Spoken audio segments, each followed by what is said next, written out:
Hello everyone, the Google Pixel Watch 3 has just officially came out, and I wanted to go and compare it against the Google Pixel Watch 2 and see which particular watch is the better one for you. Now, between these two, there's a lot of cool stuff going on between them. The big thing to keep in mind here for the most part is that these are very good watches. I like them a lot, but most probably when I look at these two watches, the big thing to keep in mind is that with the Google Pixel Watch 2, it's cheaper. It's $250 versus the $400 price tag of the Pixel Watch 3 big model or the Pixel Watch 3, smaller model, it's $349.99. So $100 to $100, $150 differences between both. Now, first things first, there's two different sizes between the Google Pixel Watch 3. So you can go for the 41 or 45 millimeter. The Pixel Watch 2 really just only came out in one size, which was kind of interesting, but still it was a good size nonetheless. The big thing to keep in mind here is that when you're looking at both, the coloring selection is, there's actually more colors you can choose from the Pixel Watch 2 than the big model of the Pixel Watch 3, but the Pixel Watch 3 smaller model still has basically the same colors you can choose from. The design on the outside is still roughly around the same thing as well. There's not really too many differences here. They kind of give you the same type of experience for the most part. You still have the button on the side,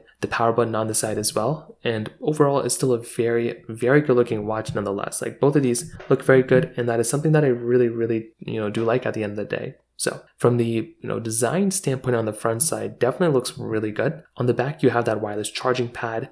You also have the bands as well. And the thing I like about both these things is that the band selection, like the bands look great and everything like that. But the thing I always liked about these two things the most is that the process of putting in your bands and taking out your bands, it's actually really nice. I really do enjoy that. And I do feel like if I'm going through and picking up a watch, that's a really nice advantage of having inside of these particular watches. So I do think that side, when I'm going through and looking at these types of watches, they hold up very, very well for that particular side. So that kind of covers it up on the outside. There's not really too much else to kind of talk about here. Now on top of that, some other big things to keep in mind is that basically the brightness of these panels go up 1,000 nits. So you're going from 1,000 nits of brightness to 2,000 nits of brightness, which is really, really cool. You're also getting basically a lot more capability in the inside compared to something like the Pixel Watch 2. So within fitness tracking, right, the Pixel Watch 2, you got a lot of features inside, but the newer Pixel Watch 3 features, you're getting the Run Workout Builder, real-time run guidance, daily run recommendations, advanced run form tracking, run performance dashboard, cardio load, target cardio load, and morning brief. These are some very, very new things that Google just kind of threw in instead of the Pixel Watch 3. Beyond that though, the Pixel Watch 2 has a lot of other capability, but one other thing that the Pixel Watch 3 has is that they do have heart rate on equipment. So that is something that is really, really cool, and that is something that's really nice there, in and of itself.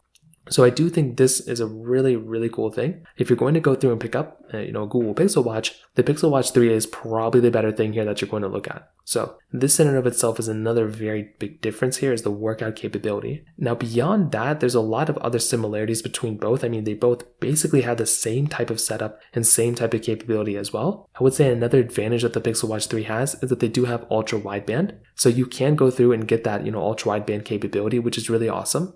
So if you want to use it, it's there. But the Pixel Watch 2 just doesn't have that capability yet, or it's never really going to have it. There's also a new battery saver mode inside of the Pixel Watch 3s. So it gives you up to 36 hours of battery saver, or with battery saver on. With the Pixel Watch 2, you never really had that. So you don't have that type of capability there, but still totally fine, not really that big of a deal here. And beyond that, I mean, some other big advantages for the Pixel Watch 3 is the fact that it is going to last longer. It's going to be more powerful, and it's going to have more features, right? But I'm going to be honest, if you have a Pixel Watch 2 or even a Pixel Watch 1, I probably wouldn't really recommend going to the Pixel Watch 3 unless you have all the money in the world and go for it. But I think for the average person, it doesn't really make a lot of sense to go ahead and do that. It makes a lot more sense in my personal head to go ahead and buy something like the Pixel Watch 2 that's cheaper rather than buying something like the Pixel Watch 3. So from that side, that kind of covers it up there for the most part. If you have any other thoughts or questions, please let me know in the comment section below. Hit the like button, that would mean so much, but definitely hit that subscribe button. More importantly than everything else, I love every single one of you guys. Hopefully I'll catch you guys in the next video. Peace out till then.